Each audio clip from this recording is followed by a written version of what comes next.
Hola, siguiendo con la clase de ventilación mecánica no letal, tuvimos una primera sesión donde vimos la ventilación mecánica no invasiva y en esta parte vamos a ver lo que se denomina ventilación mecánica invasiva y algo de ventilación de alta frecuencia.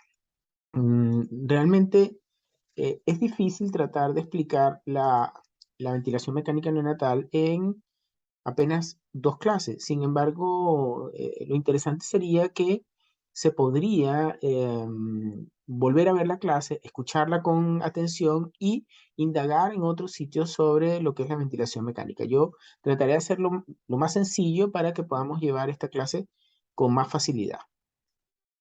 Dicho esto, bueno, vamos a ver entonces ventilación mecánica invasiva. ¿Cómo definimos la ventilación mecánica invasiva? Es un soporte ventilatorio que obviamente va a entregar flujo o volumen con una mezcla de gas continuo, con oxígeno humidificado y calentado, que eso es muy importante, a través de un circuito respiratorio permitiendo la respiración espontánea del paciente. Aproximadamente esto inicia en los años, en la década de los 60, cuando aparecen muchos recién nacidos y empieza el desarrollo de la neonatología como tal. ¿Y cuál es el objetivo de la ventilación mecánica? Corregir la función pulmonar alterada, permitir un intercambio gaseoso adecuado con disminución del trabajo respiratorio. Em, Fíjense que el objetivo de la ventilación no es más que conseguir una oxigenación y ventilación adecuada con el mínimo daño pulmonar, sin repercusión hemodinámica ni otros efectos adversos minimizados por el trabajo respiratorio. Y lo que se busca es estabilizar un pulmón reclutado con un volumen pulmonar óptimo, con una PIP adecuada, o sea, una presión al final de la expiración adecuada, con una presión de distensión de ventilación de alta frecuencia oscilatoria para mantener el pulmón abierto. O sea, en ambos dos es ventilación invasiva. Hay unos conceptos básicos que vimos en la clase anterior y que tenemos que estar claros, dentro de los cuales está la compliance o distensibilidad, que no es más que la medida del cambio de volumen resultante de un cambio de presión. O sea, usted cambia la presión y va a cambiar el volumen pulmonar. Y dije que existen patologías con capacidades funcionales o con compliance disminuida, por ejemplo, como el síndrome de estrés respiratorio del pretérmino, conocido como enfermedad de membranas hialinas con déficit de surfactante. Este término que ven aquí, que lo van a ver ahora con más frecuencia, que es el síndrome de estrés respiratorio agudo neonatal, el edema pulmonar, la neumonía, los trastornos pulmonares restrictivos como el neumotórax, el derrame pleural o la distensión abdominal. También otro concepto que debemos recordar es lo que se llama la elastancia, que es la resistencia de la deformación del sistema respiratorio al inflarse el pulmón, va a disminuir la elastancia. Y la resistencia, que es el gradiente de presión requerido para mover un gas a un flujo constante. Vamos a ver esto con más detalle. Y la constante de tiempo, que es el tiempo necesario para descargar el 63% del volumen corriente.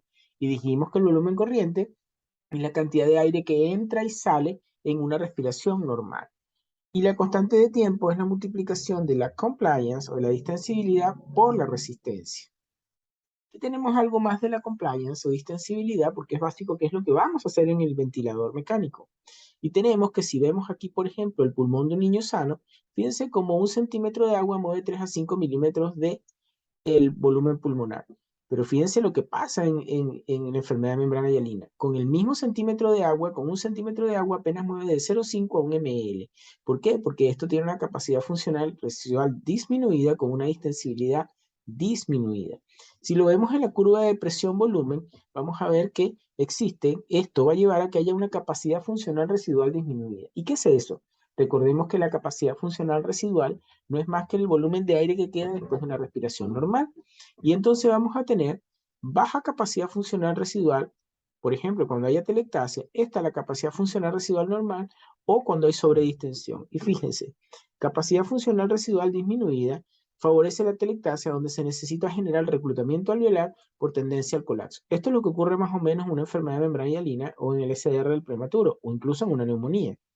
La capacidad funcional residual normal es una zona ideal, es lo que nosotros buscamos, de la curva de compliance, donde pequeños cambios de presión van a ser cambios de volumen. Y eso tenemos que tenerlo en cuenta cuando vamos a ver un pulmón sano o un pulmón enfermo. Y tercero, con capacidad funcional residual alta, donde hay zonas de sobredistensión, donde los cambios de presión ya no generan más cambios. Es como que si usted quisiera inspirar y quisiera meter más aire en el pulmón. No puede porque hasta ahí llega la capacidad del pulmón para sobredistenderse. Incluso puede traer daños, incluso como el neumotórax. Y después tenemos la resistencia. Y aquí tenemos cómo se ve la resistencia de un pulmón sano con la displasia broncopulmonar. Y fíjense cómo está la vía aérea en ambos casos. Fíjense que 1 litro por segundo tiene una resistencia de 20 a 40 centímetros de agua. Pero fíjense lo que pasa en la displasia, puede llegar a 150 centímetros de agua. ¿Y de qué depende la resistencia? Depende del área seccional de la vía aérea, o sea, del radio de la vía aérea, de la longitud y del flujo que pase a través de ese tubo en este caso. Entonces tenemos, fíjense, los valores de resistencia según las condiciones clínicas en un recién nacido normal va de 20 a 40 centímetros de agua por litro por segundo, con síndrome respiratorio mayor de 40 centímetros de agua por litro por segundo y con displasia broncopulmonar, imagínense, llega a 150 litros por segundo. Entonces, fíjense por qué esto es importante, porque como dijimos, de la compliance y la resistencia va a generar la constante de tiempo. Y de ahí va a generarse el tiempo inspiratorio que nosotros buscamos. Eso quiere decir, en las patologías restrictivas, como el SDR del prematuro, con capacidad funcional residual disminuida, vamos a necesitar tiempos cortos, y en patologías con obstrucción y distensibilidad normal aumentada, como la displasia broncopulmonar, vamos a necesitar tiempos inspiratorios más largos. Y aquí tienen, cómo se ve, otro punto interesante de la ventilación mecánica es el concepto de presión media de la vía aérea, que realmente es el trabajo total que se hace durante una respiración. ¿Y por qué es el trabajo total?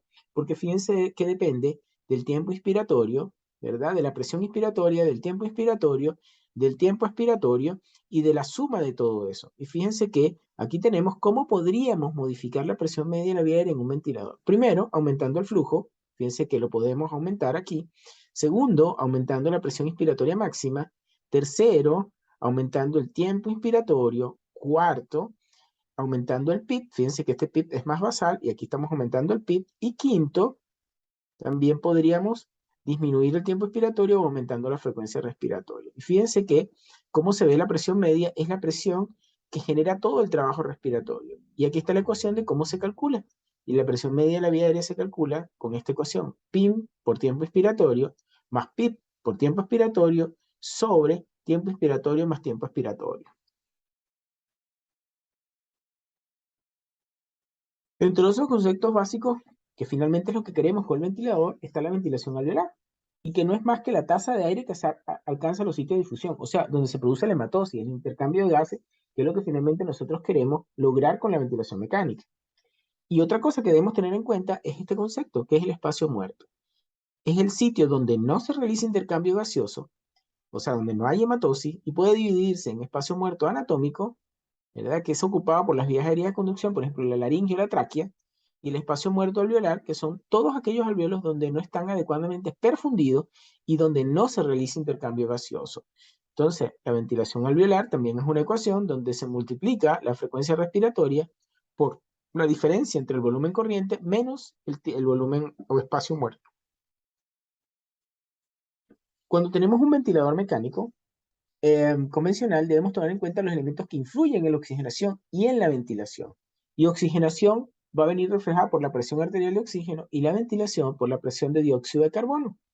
Entonces tenemos que la oxigenación viene básicamente limitada por la presión media de la vía aérea. Y como dijimos, esta depende del tiempo inspiratorio, del tiempo expiratorio, de la presión inspiratoria máxima, de la presión positiva al final de la expiración o PEP y del flujo. Y finalmente también depende de la FIO2. Y la ventilación va a depender el volumen minuto de la ventilación minuto, que es la multiplicación del volumen corriente por la frecuencia respiratoria, viene dado por el volumen tidal o volumen corriente, de lo cual va a depender del delta de presión, o sea, la diferencia que hay entre el PIM y el PEP, y la distensibilidad o compliance, y básicamente también por la frecuencia respiratoria. Y así es como modificamos los parámetros del ventilador para lograr cambios. Y ya lo vamos a ver más adelante lo que se haría en la práctica. Finalmente debemos saber cuándo vamos a ventilar un paciente y por qué. Hay unos criterios clásicos que son gasométricos, donde se dice que una presión arterial de oxígeno entre 50 y 60 milímetros de mercurio con una FIO2 mayor de 0,5, o sea, de 50%, que no mejora con ventilación no invasiva o uso de CPAP. O finalmente, los primeros gases del paciente con gran dificultad respiratoria que tenga una PCO2 mayor de 50 y una PO2 menor de 50 son criterios básicos. También tenemos cuando la presión arterial de CO2 es mayor de 60 con un pH de 7,25, En los pacientes que presentan apneas, o sea, no respiran, o tienen cianosis o bradicardia que no mejoran con el apoyo ventilatorio no invasivo.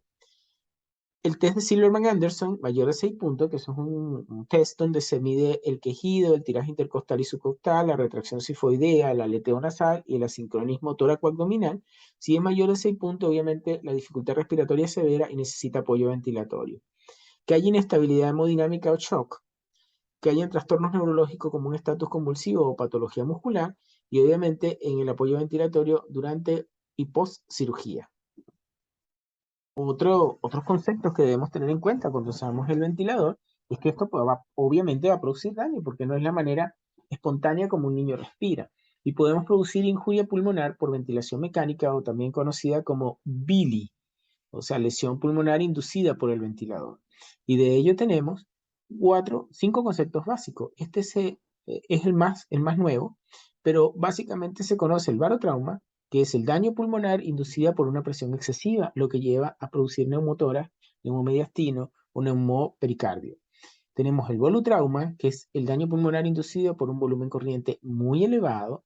El atelectrauma, que es todo lo contrario, cuando hacemos un volumen corriente que no es adecuado y el paciente tiende a hacer un volumen bajo y llevarse a la telectasia. Y esto, que es súper interesante, que es el biotrauma, que es la injuria pulmonar inducida por una cascada inflamatoria, pero viene dado por una mezcla de barotrauma y volutrauma, que va a sobredistender el alveolo y va a producir la liberación de citoquinas como interleuquinas, factor de necrosis tumoral alfa, y va a producir daño endotelial y la alteración de la permeabilidad alveolo-capilar, con incluso en presencia de oxígeno, que es lo que usamos, un estrés oxidativo aún mayor, con producción de vasoconstricción e incluso de inactivación de surfactantes. Y después tenemos el reotrauma, que es una lesión pulmonar inducida por alto flujo de gas. Después tenemos los fundamentos de la acción del ventilador. Y esto es algo que tenemos en cuenta porque usamos unos términos con mucha frecuencia como limitados por presión o el ciclado del ventilador y debemos saber de qué hablamos. Entonces, de acuerdo al ciclo respiratorio, el ventilador tiene 4 fases. El disparo o inicio de la inspiración, que puede serlo tanto el paciente o lo puede hacer el respirador. Y esto va a depender del gatillado o del trigger o del disparo, que puede desencadenarse tanto por presión o por flujo, y que en neonatología se recomienda por flujo debido a los volúmenes pulmonares muy pequeños que se manejan a esta edad, incluso con pulmones muy pequeños y con edades estacionales muy bajas. Después tenemos el mantenimiento de la inspiración, que se relaciona con lo que conocemos como variable de control. La variable de control es de dos tipos en neonatología, de presión o de flujo-volumen. Su valor límite es determinado por el que maneja el ventilador, o sea, por el operador, y no puede superarse. O sea, hasta donde usted lo coloque, hasta ahí llega esa fase inspiratoria que es el control. Después tenemos el ciclado, que es el cambio que ocurre entre la fase inspiratoria y expiratoria. O sea, ¿cuándo termina la inspiración? Y esta puede establecerse por tiempo, cuando ha transcurrido un lapso programado, o sea, el tiempo inspiratorio, por volumen, cuando se ha completado la insuflación del volumen predeterminado que usted colocó en el ventilador, o por flujo, cuando el flujo inspirado ha disminuido al nivel prefijado. Y finalmente en el ciclo tenemos la expiración, que en la ventilación convencional es pasiva y su tiempo es determinado por todas las demás variables, o sea, por el cambio de cada una de lo que hacemos. Aquí tenemos más detallado lo que es la variable de control. Es la variable primaria que el respirador controla para gatillar o desencadenar la inspiración. Cuando se utiliza la variable primaria de control de la respiración para clasificar un modo, pueden distinguirse de dos formas, controlado por presión o controlado por volumen. Y no se pueden eh, eh, definir bien, o sea, hay que estar claro en lo que estamos hablando. Ahora, ¿qué es la variable límite? Cuando decimos limitado por en el ventilador, o sea, está ciclado por tiempo, limitado por volumen, por ejemplo. Limitar significa restringir la magnitud de la variable. Una variable límite es aquella que uno puede alcanzar y mantener en un nivel programado antes de que la inspiración termine. O sea, llega un punto donde hasta ahí llega el límite, pero no finaliza la inspiración. Eso es importante. Y pueden ser de varios tipos, de presión, de volumen o flujo. O sea, puede ser limitado por presión, limitado por flujo o limitado por volumen. Y después tenemos, como ya había dicho, las variables de ciclado. La variable que es medida y usada para finalizar la inspiración. O sea, cuando termina la inspiración se denomina variable de ciclado. Puede ser ciclado por volumen, o sea, el respirador finaliza la inspiración cuando se detecta que el volumen preestablecido ya ocurrió, ha sido entregado, por flujo. La inspiración finaliza cuando se alcanza un umbral predeterminado de flujo, generalmente puede ser un porcentaje del flujo pico inicial. Ciclados por tiempo, finaliza la inspiración cuando ha transcurrido el tiempo preestablecido, tiempo inspiratorio, y ciclado por presión, esto ocurre cuando se alcanza el nivel de presión predeterminado. Usted le puso una presión, hasta ahí llegó la inspiración. Y después tenemos otro concepto que es súper interesante, que es el trigger o disparo, que es el tiempo de respuesta entre el esfuerzo que hace el bebé y lo que tarda el ventilador de mandar el volumen minuto, o desencadenar la ventilación mecánica, o sea, lo que usted preestableció. La sincronización depende de la sensibilidad del ventilador para detectar la inspiración del recién nacido. Y cada ventilador de las marcas diferentes tiene una sensibilidad distinta. El sensor debería estar lo más proximal al paciente. En general tenemos sensores de flujo, es lo que más se usa, que lo que ve es el cambio de volumen que determinará el inicio de la inspiración. ¿Qué pasa con estos sensores de flujo? Que van a aumentar el espacio muerto y eso uno lo debe tener en cuenta cuando, por ejemplo, hace volumen garantizado o calcula el volumen corriente, y la condensación del circuito o fuga del tubo endotraqueal puede generar que este paciente aumente su trabajo respiratorio y produzca un autociclado. La programación de este trigger básicamente va a depender del tipo de ventilador que usted usa, pero generalmente se coloca 0.5 centímetro de agua por debajo de la presión inspiratoria de base. En el Baby Lock, ¿verdad? Y 1 más o menos, y en el BN 500, 0,2 litros por minuto, y en el AVEA de 0,8 a 1,2. Nosotros en el hospital utilizamos bastante la AVEA y el Baby Lock, y ahí colocamos para que tenga la sensibilidad, porque uno ve que cuando baja la sensibilidad, entonces el ventilador como que cicla más veces lo que uno manda. Ahora, ¿qué parámetros se regulan en un ventilador mecánico?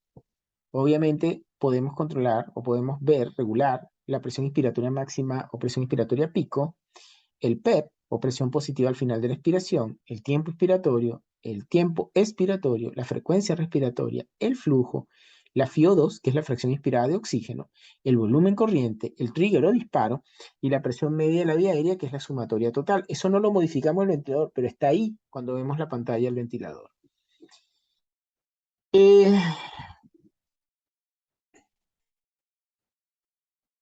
¿Qué más vemos? Y aquí lo voy a detallar un poquito más. La presión inspiratoria o pico, o presión inspiratoria PIC, es la presión inspiratoria máxima o pico y determina la presión. Y es limitada por la presión. O sea, hasta que la presión usted coloque, hasta ahí llega. El PEP, la presión positiva al final de la inspiración, que va a ¿qué? A mantener el volumen pulmonar, o sea, la capacidad funcional residual. Eso quiere decir que usted utiliza un PEP bajo en un paciente con una patología con capacidad funcional residual disminuida, va a tender al colapso y usted no está haciendo nada con el ventilador. Y el tiempo inspiratorio establecido, que es el ciclado por tiempo. De acuerdo a esto, vamos a tener más o menos las modalidades, que es lo que ustedes van a escuchar o ver en la pantalla del ventilador, dependiendo de la marca del ventilador.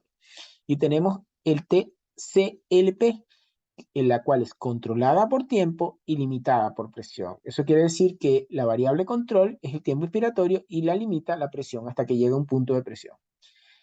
La SIMB o ventilación mandatoria intermitente sincronizada, el IMB o ventilación mandatoria intermitente, ya vamos a ver cómo son cada uno, la asistida controlada, la ventilación con presión de soporte y la ventilación con volumen garantizado o target de volumen. Entonces aquí tenemos los modos ventilatorios.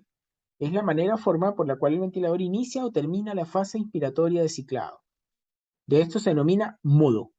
Entonces, tenemos modos de presión, los cuales van a ser esto.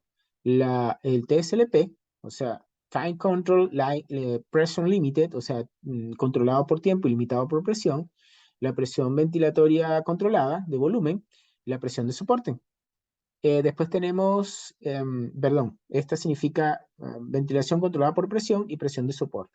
Después tenemos los modos de volumen, que es el volumen de soporte o la ventilación controlada por volumen, y los modos híbridos, que son garantías de volumen, o sea, que damos volumen garantizado. Y ahí vamos a ir viendo cada una de las formas de ventilación. Tenemos esta, que es la ventilación mandatoria intermitente o IMB. Es un soporte parcial que requiere al paciente realice parte del trabajo respiratorio. El soporte mecánico va a depender del grado de debilidad de los músculos respiratorios y la severidad de la enfermedad pulmonar. Las ventilaciones entregadas por una frecuencia programada no hay sincronización. O sea, en esta ventilación el ventilador manda todo y no sincroniza con el paciente. Ventilaciones no sincronizadas, ese es uno de los problemas, pueden superponerse con la ventilación espontánea del paciente y del ventilador y aumentar los riesgos de injuria pulmonar. Aquí tenemos cómo se ve esto, de este artículo del doctor Bersetti, de ventilación invasiva sincronizada, y fíjense cómo se ve el IMB no sincronizado.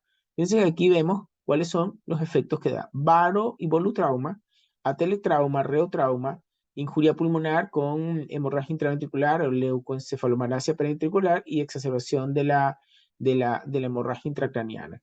Y hay fluctuaciones de la PCV. Fíjense que aquí se ve cómo el paciente respira y cómo el ventilador le va mandando sin que se sincronice con el volumen tidal. Los volúmenes tidales son cambiantes incluso, y fíjense que las presiones sí se mantienen, pero aquí vemos en esta línea cómo se ven las respiraciones espontáneas, y no siempre van mandadas por el ventilador. O sea, el ventilador por un lado y la ventilación va por otra, el recién nacido va por otra, perdón.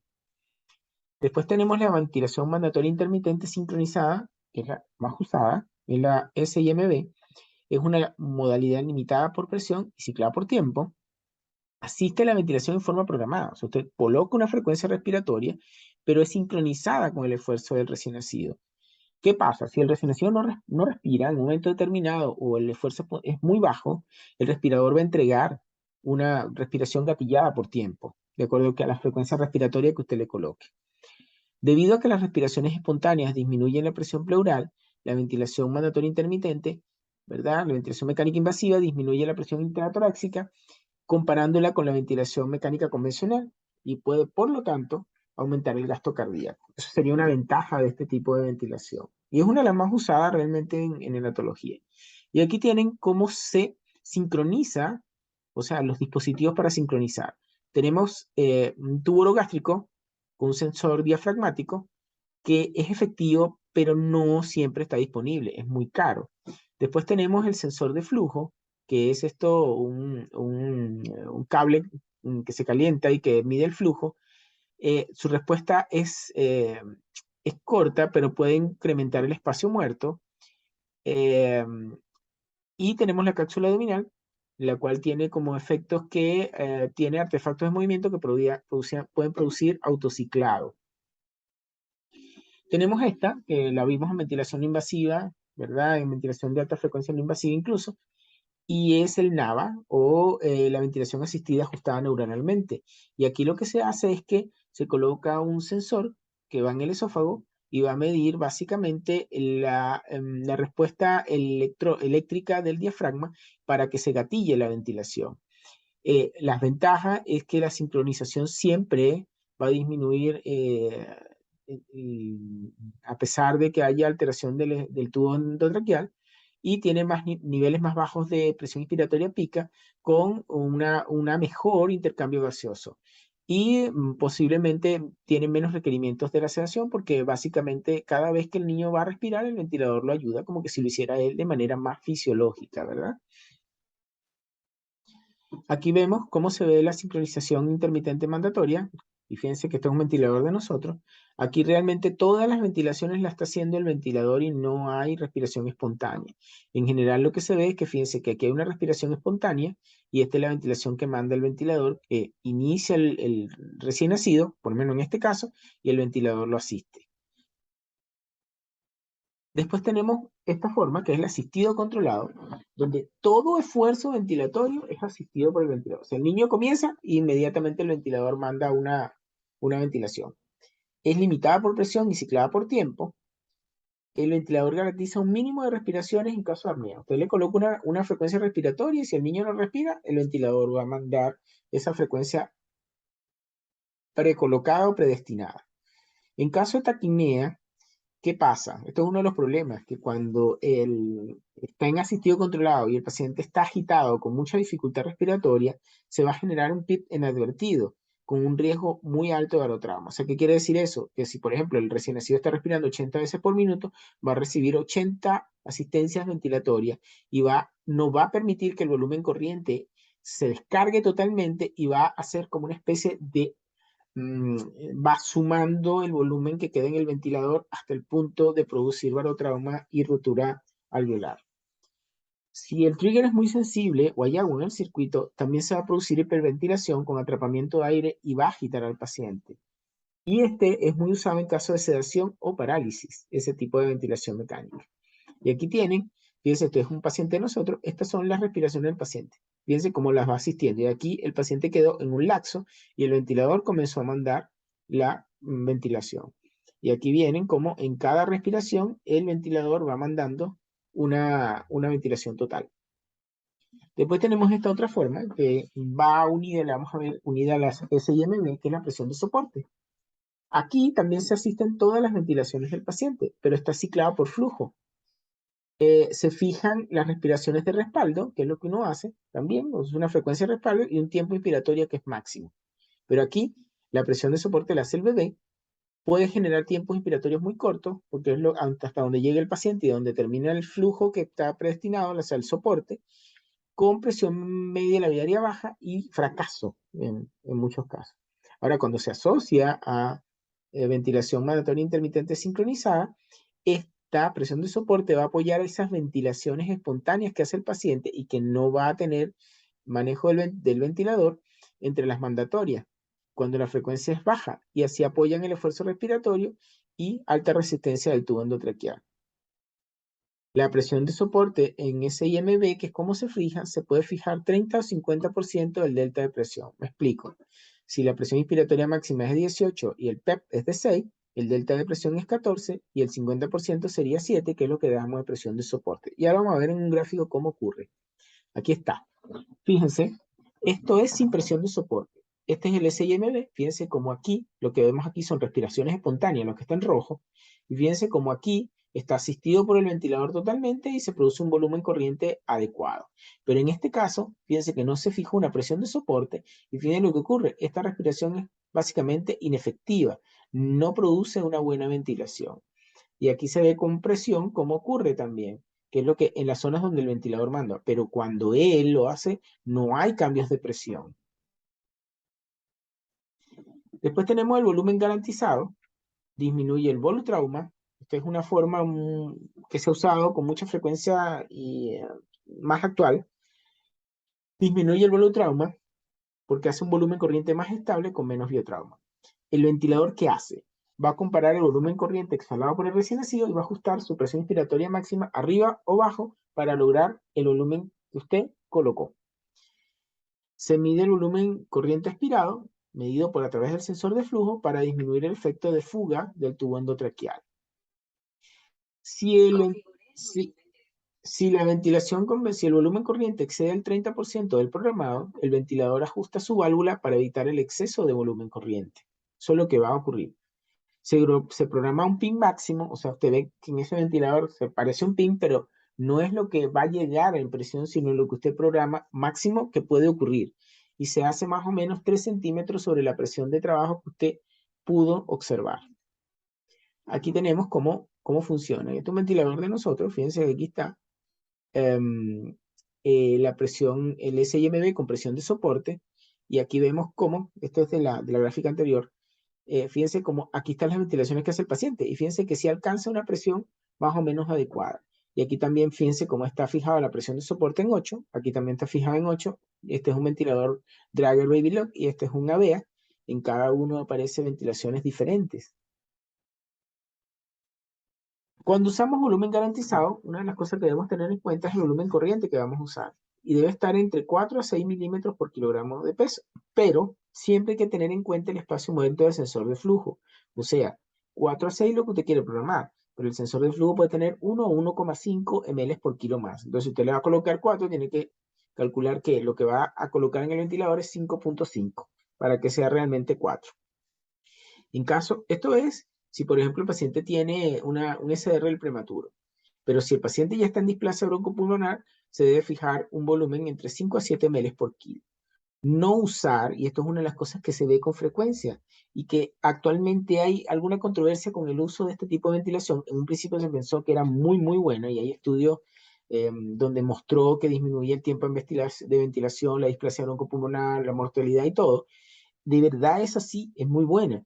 Pero la cosa es que si, por ejemplo, el paciente se monoentuba, el volumen corriente registrado no es el mismo. Si tiene fuga del tubo endotraqueal porque se movió el tubo hacia arriba, es lo mismo, va a censar un volumen que no es el ideal y por lo tanto va a llevar a que tenga hipocapnia o incluso hipercapnia del lado contrario. Y vamos a escuchar qué es lo que ocurre cuando lo colocamos en el hospital, la alarma de volumen corriente cada rato, sonando porque no alcanza el volumen o porque pasa excesivamente y vamos a ver cambios de volumen. Entonces, es una de las cosas a tener en cuenta. Y la alarma del volumen corriente programado se activa. Entonces, ¿qué hay que hacer cuando eso pase? Ver si el paciente tiene secreciones, si tiene atelectasia, si hay escape aéreo o hay distensión abdominal. Si el recién nacido genera el volumen corriente programado, el ventilador va a bajar la presión de trabajo cercano al PIB. ¿Y esto qué pasa? Va a producirse un CPAP endotraqueal que va a llevar a que este paciente se agote con fluctuaciones de PCO2 y atelectasia y hemorragia cerebral. ¿Y qué se hace en ese caso? Hay que tomar acción. O se estuba o se suspende el volumen garantizado. Hace poco me pasó esto. El paciente empezó a tener hipocapnia, hipercapnia, tenía la alarma sonando y cuando me acerco al ventilador tenía una fuga de 30% y lo que hice fue pasarlo a sincronizado mandatorio intermitente y suspender el volumen garantizado y el paciente recuperó y disminuyó el trabajo respiratorio. El volumen garantizado es mucho más efectivo cuando se utiliza en asistido controlado que en sincronizado mandatorio intermitente. Y de hecho, esta es la forma más usada en neonatología. Aquí vemos en gráfico cómo hace cada uno, como para tener un resumen de cómo es. Lo que ven en rojo, esto que está aquí, son las respiraciones espontáneas del paciente. Y esto, el trabajo del ventilador. Aquí tienen el IMB, fíjense que aquí está una respiración espontánea, aquí está el ventilador, fíjense que aquí se sobrepone, como dije anteriormente, fíjense que aquí está la respiración y el ventilador va por otro lado. O sea, no hay relación entre uno y otro. En la sincronizada intermitente mandatoria, fíjense que aquí hay una respiración espontánea, pero fíjense que en esta inicia la respiración y el ventilador lo asiste. Igual que aquí. Aquí queda solo, aquí lo asiste, o sea, hay ventilaciones espontáneas y otras que no. Aquí tenemos sin volumen, sin presión de soporte, fíjense que es lo mismo que vimos antes. Aquí está la respiración espontánea del paciente. Aquí, en este caso, fíjense que la presión no alcanza una meta adecuada. En este caso tampoco, pero fíjense que en esta sí alcanzó lo que usted le quiere entregar con el ventilador. Aquí tenemos el asistido controlado. Cada ventilación es asistida por el ventilador. ¿Ok? En la presión de soporte, fíjense cómo todo lo hace el paciente, pero fíjense que el volumen o la presión puede ser insuficiente. Y con volumen garantizado, fíjense cómo la respiración inicia del paciente y se va entregando el volumen que puede ser variable y más ajustado a lo que fisiológicamente necesita el paciente. Aquí tienen también un resumen de cómo es cada uno, y esto quiero que lo fijen, lo que significa cada uno. Fíjense que aquí está el IMB, y tenemos trigger, asistencia a cada respiración, frecuencia del ventilador, el tiempo inspiratorio y la presión inspiratoria. Dice que en IMB el trigger no existe, asistencia a cada respiración no, la frecuencia es fija, el tiempo inspiratorio es fijo y la presión inspiratoria es fija. De este modo, realmente casi no lo usamos ya.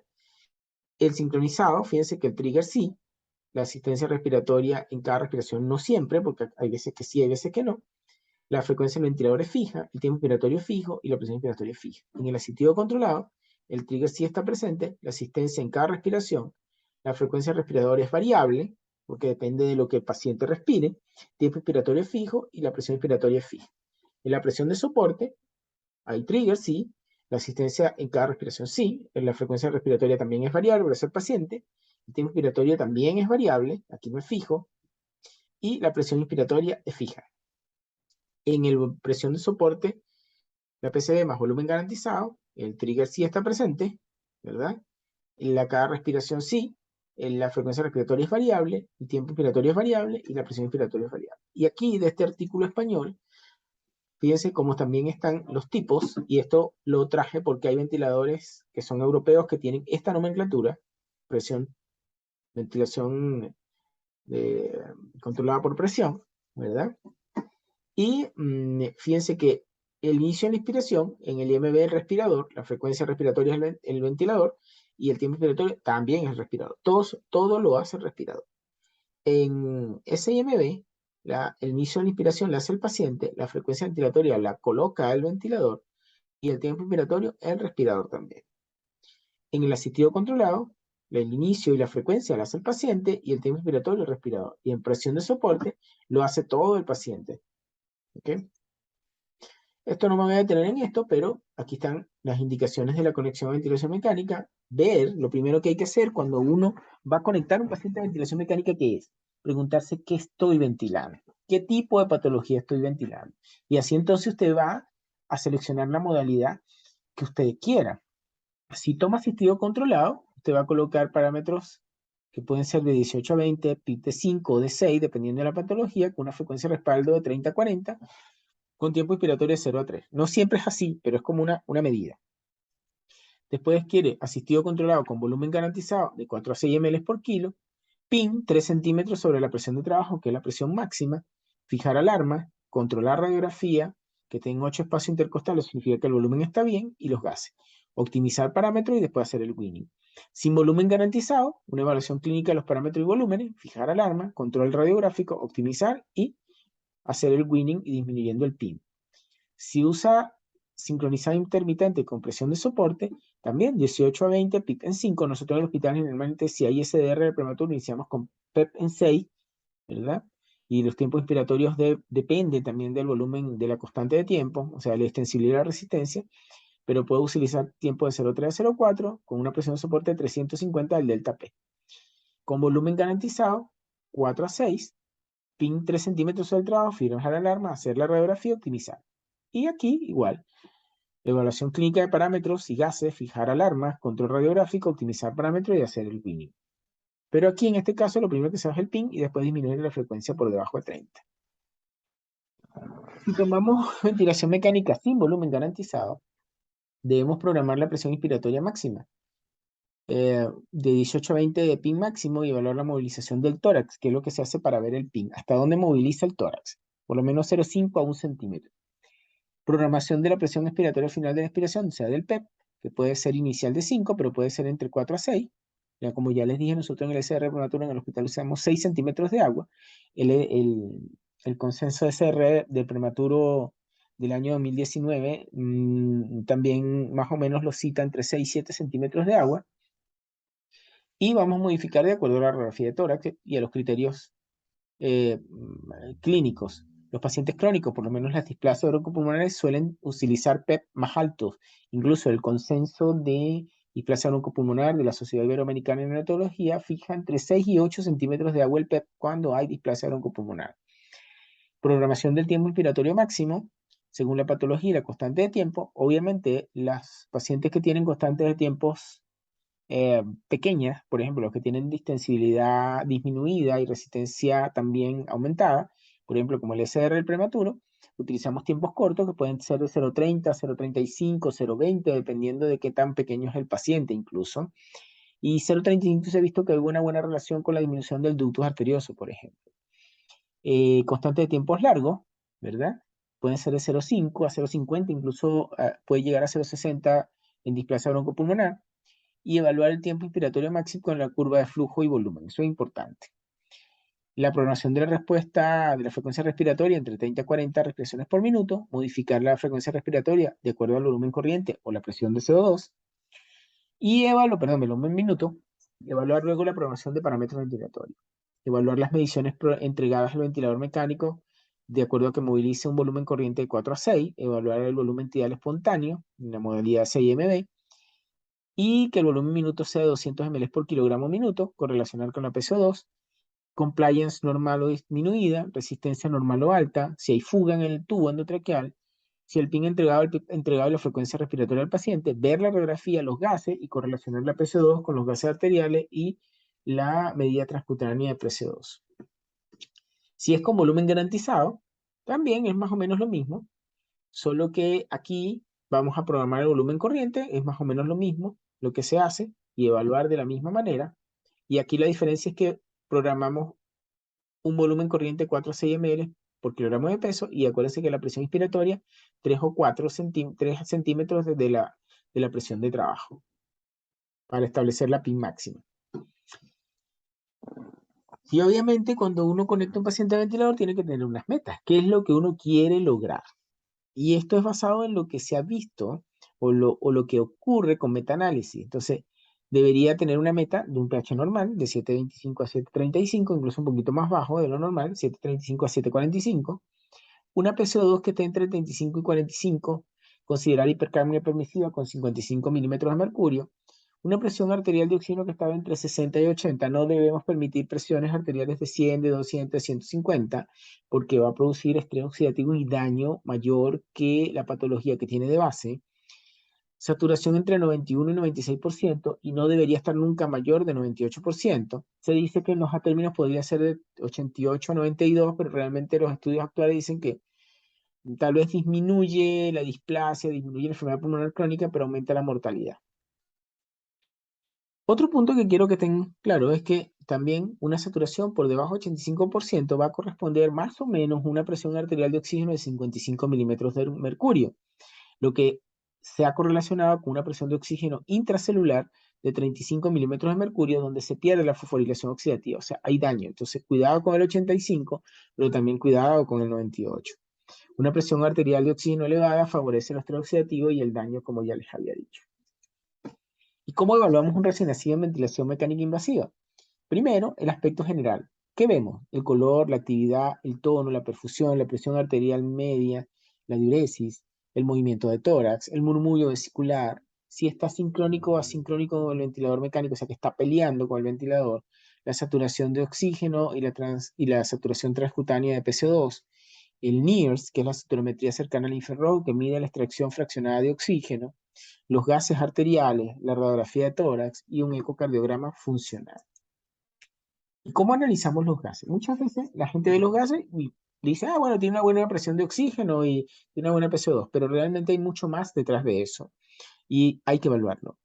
Y de hecho, tenemos que cuando tenemos los gases debemos analizarlos. Y tenemos dentro de ello la diferencia alveolar arterial de oxígeno. Esa es la diferencia entre el oxígeno que está en el alveolo y lo que hay en el vaso sanguíneo después de oxigenarse. Eso lo vemos nosotros en la presión arterial de oxígeno, pero la presión alveolar de oxígeno va a depender de varios factores, como cuáles: la presión atmosférica, la presión de vapor de agua, la presión de dióxido de carbono y el coeficiente respiratorio. Sabemos, por ejemplo, que la presión atmosférica a nivel del mar es de 760 milímetros de mercurio y que la presión de vapor de agua a la temperatura de 37 grados centígrados, que es como humidificamos el ventilador, es de 47 milímetros de mercurio y el coeficiente respiratorio es de 0,8. ¿Y cómo evaluamos esto? Vemos entonces que se multiplica la fracción inspirada de oxígeno por la presión atmosférica menos la presión de vapor de agua, o sea, sería en este caso 760 menos 47, menos la presión de dióxido de carbono que no nos dan los gases, entre el coeficiente respiratorio, y esto le quitamos la presión arterial de oxígeno de los gases arteriales que tomamos. ¿Y cuánto es el valor normal? 20 milímetros de mercurio. Pero a veces tenemos los gases, vemos que es 80. ¿Qué significa esto? Que no es lo mismo que yo tenga unos gases con una presión arterial de oxígeno de 80, con una FiO2 de 80%, que una presión arterial de oxígeno de 80 milímetros de mercurio con una FiO2 21. Porque en ese primero, o sea, FiO2 de 80, perdón, presión arterial de oxígeno en 80, con una FiO2 de 80 o de 90, la diferencia es muy grande y el paciente no está nada bien y usted se confía. Después tenemos el índice de oxigenación, que no es más que la ecuación de la fracción inspirada de oxígeno por la presión media de la vía aérea entre la presión arterial de oxígeno. Entonces, fíjense lo interesante de esto. Si yo tengo una diferencia arterial de oxígeno mayor de 600 con un índice de oxigenación mayor a 35, lo más probable es que la muerte ocurra en el 80% de los casos en no más de 6 horas. Y es un criterio para usar ventilación de alta frecuencia oscilatoria, óxido nítrico o incluso ECMO. Y después tenemos, si queremos valorar la ventilación, la fórmula de Winter o presión de dióxido de carbono esperada. Y esta no es más que una ecuación donde se multiplica el bicarbonato por una variable matemática que es 1.5 más 8. El valor debería ser más o menos 2 del valor de los gases. O sea, si yo tengo un Winter que me dio 30 y el paciente tiene 40, tiene un CO2 normal, pero hay una alteración básicamente de la ventilación porque el paciente está reteniendo dióxido de carbono. Y cuando estamos manejando un ventilador, vemos que el paciente se deteriora y eso nos da mucho estrés. ¿Y qué debemos pensar? Lo primero que debemos pensar es que el tubo se desplazó. O sea, que el paciente está mono, intubado o básicamente se estubó. O que el tubo endotraqueal está obstruido. Y hay un viejo dicho que dice que los tubos están para salirse o taparse en el momento menos indicado. Después tenemos que haya escape aéreo, o sea, que tenga un neumotórax, o que el ventilador esté fallando en la entrega de gas, o sea, que se desconectó el circuito o la fuente de gas. Y finalmente que usted no colocó la ventilación adecuada, o sea, los parámetros no están acorde con la patología. Y hay algo que quiero que estén pendientes porque ustedes van a estar ahí al lado del paciente. Y muchas veces vamos a ver al paciente conectado a ventilación mecánica y que está agitado, que respira mal. Eso significa que los parámetros no están bien o algo le pasa.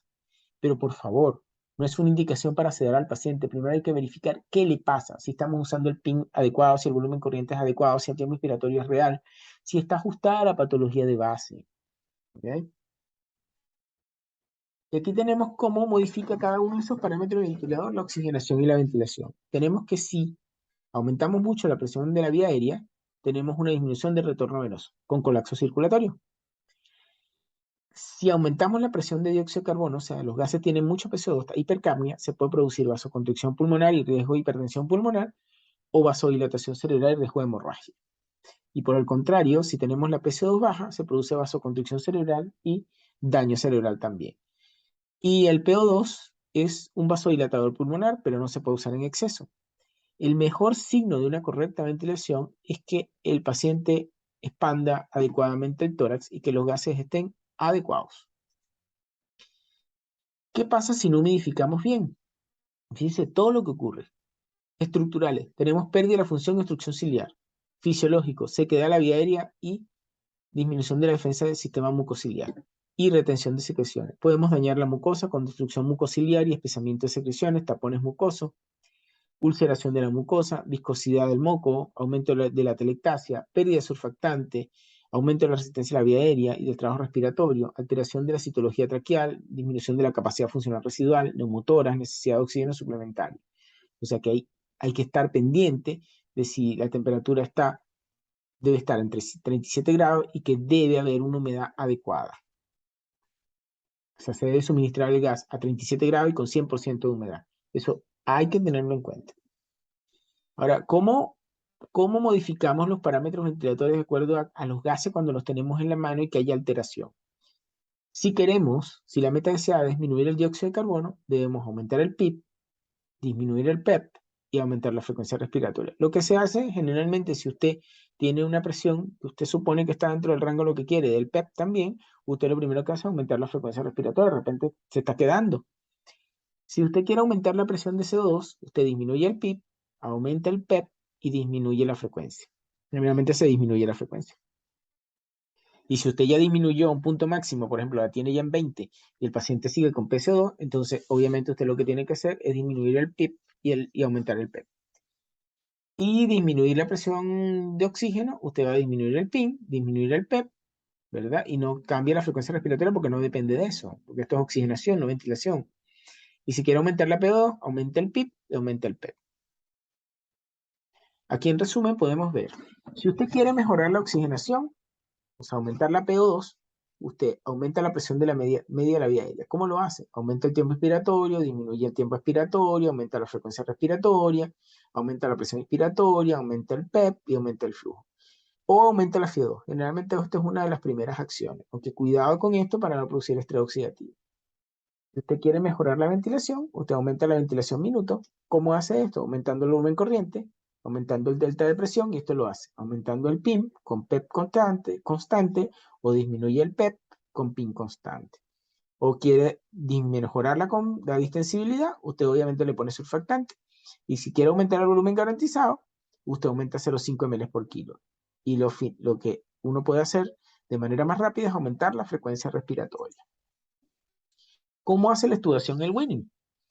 Obviamente usted tiene que tener una gasometría en equilibrio con mejoría radiológica, ausencia de atelectasia, un PIN que esté entre 10 y 14, pero obviamente hay que tener en cuenta la edad estacional, una presión media de la vía aérea menor de 7 en pretérmino y menor de 8 en atérmino, ausencia de apnea, el uso de la cafeína para estudiarlo, paso a CPAP o ventilación no invasiva, eso ya lo hablamos en la clase anterior, tomar gases por rayos X 4 horas posterior, vigilar el patrón respiratorio y quine preestubación.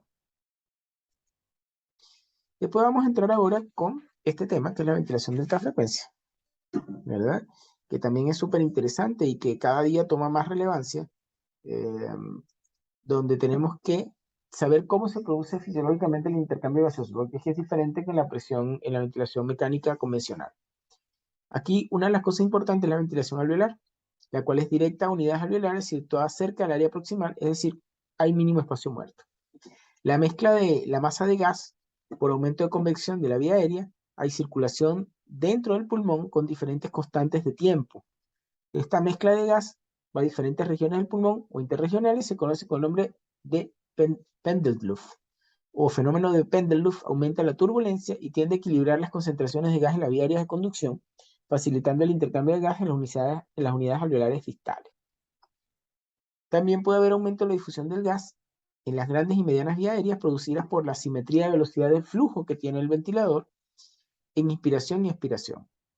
También la difusión molecular de las vías aéreas pequeñas y alveolos cerca de la membrana alveolo-capilar, donde la convección de la masa de gas no ocurre o es mínima. Y finalmente, la ventilación alveolar a través de la comunicación alveolar. Aquí vamos a ver cómo se produce eso. Fíjense, aquí hay turbulencia. Y aquí está la presión oscilatoria aplicada en la vía aérea, la cual abre en la vía aérea. Y fíjense cómo hay turbulencia en esta zona y se va produciendo la turbulencia que se va pasando a cada una de las unidades. Fíjense cómo aquí, cómo se ve el fenómeno de Pendelluft, donde aquí esta oscilación que viene va hacia distintos lados. Fíjense cómo hay diferentes presiones en cada uno de los alveolos. Fíjense cómo aquí hay ventilación colateral. Fíjense cómo en esta zona, las principales, lo que hay es convección. En las zonas intermedias hay convección y difusión, como se ve en esta zona, y finalmente en esta zona solo hay difusión. Y aquí fíjense que el flujo laminar es una mezcla entre el flujo laminar y radial mixto, y aquí se expande o se airea los alveolos protegidos con la presión oscilatoria. Y fíjense cómo aquí hay compartimientos atelectásicos expuestos a incrementos a la presión oscilatoria, lo que va ocurriendo de manera más fisiológica.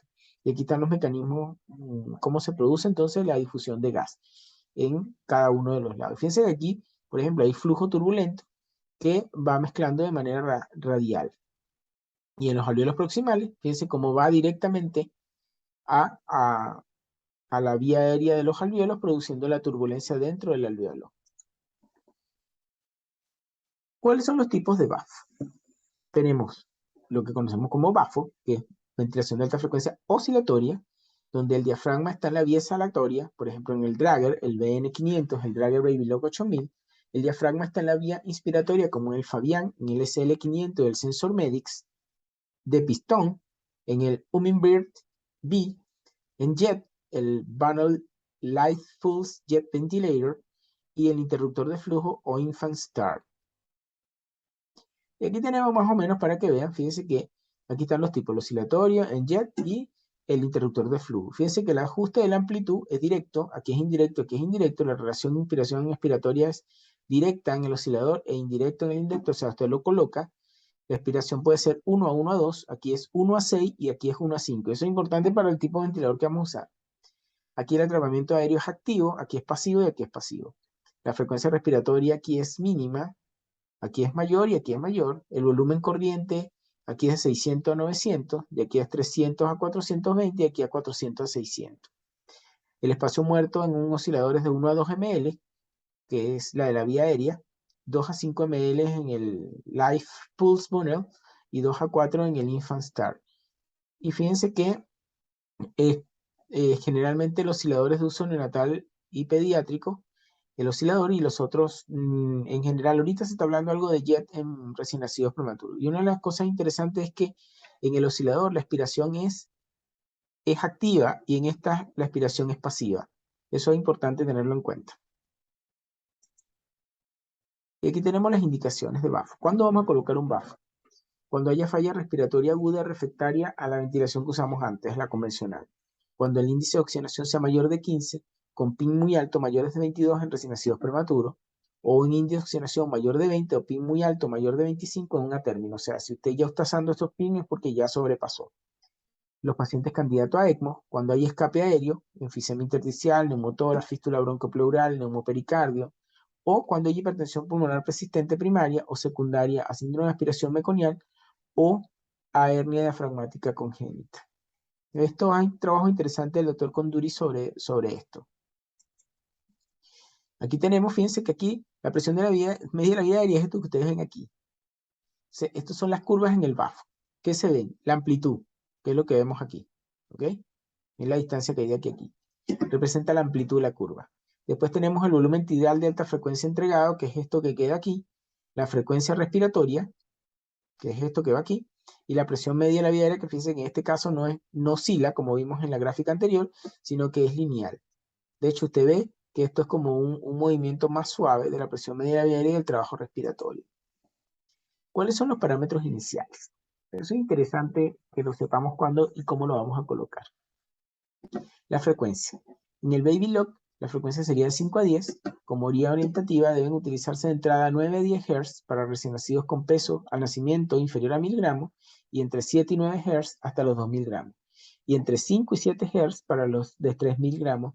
El sensor MEDIC generalmente se usa 15 Hz de entrada y se va modificando de acuerdo a lo que veamos de PCO2. Después tenemos, y aquí en este caso es diferente. Aquí cuando la PCO2 está elevada se baja la frecuencia y cuando la PCO2 está baja se eleva la frecuencia. La FiO2 es la misma que se utilizaba en la ventilación convencional. La amplitud en Baby Lock 30-50% para conseguir un volumen corriente de 1.5 a 2 ml por kilo. En el sensor MEDIC, el delta P se inicia 20 a 30, producir vibración hasta el abdomen. Eso es interesante. Cuando se coloca uno que ve la vibración del bebé hasta el abdomen. Si fuera necesario subir mucho la amplitud, valorar reducir la frecuencia con amplitud de 60-70% y seguir aumentando apenas incrementa el volumen corriente. El volumen corriente se coloca entre 1.5 a 2.5 del Baby Lock y no se dispone de este dato en el sensor MEDIC. La presión media de la vía aérea uno generalmente coloca 2 centímetros de agua superior a la que estaba en la ventilación mecánica convencional, ¿verdad? O se coloca la misma si usted lo colocó por un neumotórax. El tiempo inspiratorio en el Baby Lock no hay disponibilidad de cambiarlo, ya que la regresión I es automática y en el sensor médico es del 33%. Y en el CLS la colocamos de 1 a 2 aproximadamente. Ahora hay ventiladores híbridos donde usted puede pasar de la ventilación convencional a la ventilación de alta frecuencia con facilidad. Y aquí tenemos este de la autora Carolina Méndez, del Manual de Cuidado Respiratorio Recién Nacido del Hospital San Juan de Dios. Fíjense que lo que hacen es presión media de la vía aérea. Se fija la presión media de la vía aérea convencional, por lo menos 2 a 4 milímetros de mercurio por encima, y si es neumotórax se queda igual. La frecuencia respiratoria es mayor, de acuerdo a la edad gestacional, es mayor a menor. Edad gestacional, frecuencia respiratoria de 10 a 12 Hz en pretérminos y 8 a 10 Hz en atérminos. La vibración hasta el tercio medio del abdomen. Evaluar el volumen entregado en ventilación de alta frecuencia de 1 a 5 a 2 ml por kilo. La relación generalmente es de 1 a 2. Debes controlar una radiografía y ver que haya reclutamiento. Uno lo que ve es que haya 8 o 9 espacios intercostales. Considerar, si esto no ocurre, estrategia de reclutamiento. Gases deben hacerse 30 a 60 minutos iniciado el bafo. Y la FiO2 para saturar entre 90 y 95%, o sea, la menor posible. Y lo ideal es usar la saturación transcutánea PCO2 y uso de la ventilación volumen garantizado si está disponible. ¿Cómo cambiamos las cosas en el bafo? Si usted quiere mejorar la oxigenación, o sea, aumento de la PO2, usted lo que hace es aumenta la presión media de la vía aérea hasta lograr el reclutamiento hasta 8 o 9 espacio intercostal o aumenta la FiO2. Si usted quiere mejorar la ventilación, o sea, disminuir la PC2, confirmar el reclutamiento adecuado de la rayos X de tórax con 8 o 9 espacios intercostal. ¿Qué va a hacer? Puede aumentar el volumen tidal de alta frecuencia, aumentar la amplitud, disminuir la frecuencia respiratoria, modificar la relación IE. Y aumento el DC2.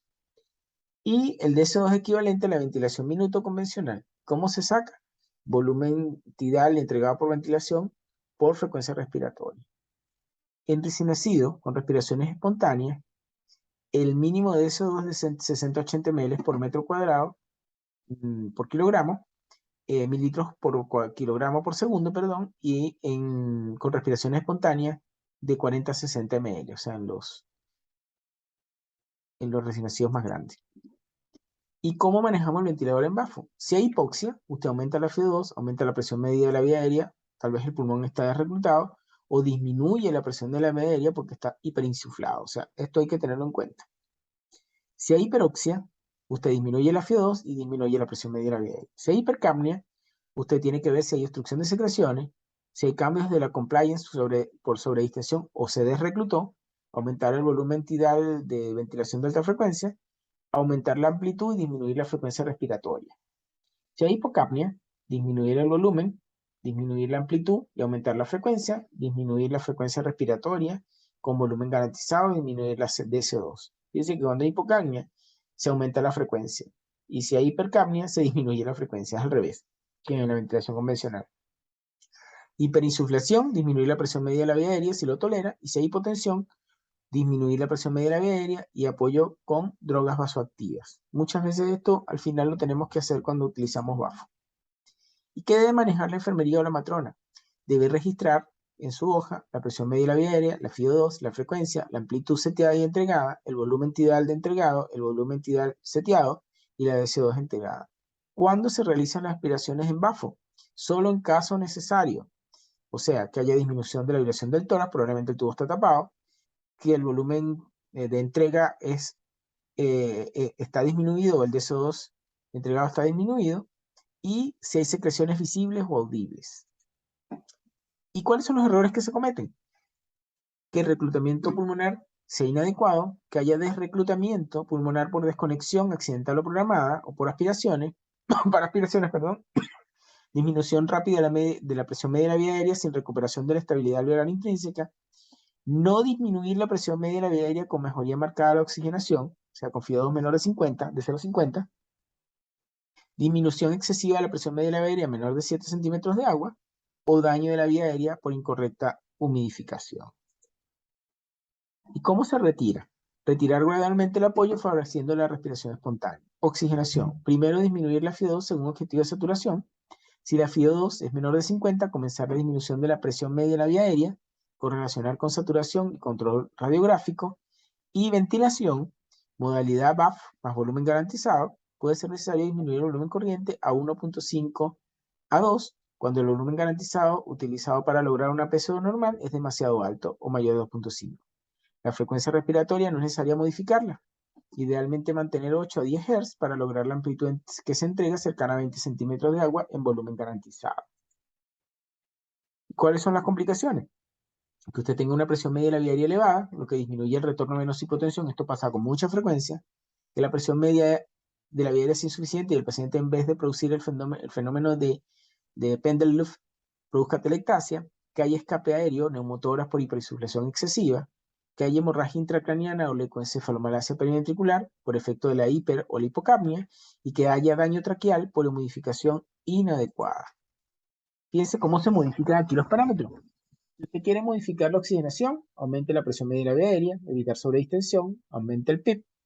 Esto es en la ventilación convencional, o eso como se comparan uno con el otro, pues.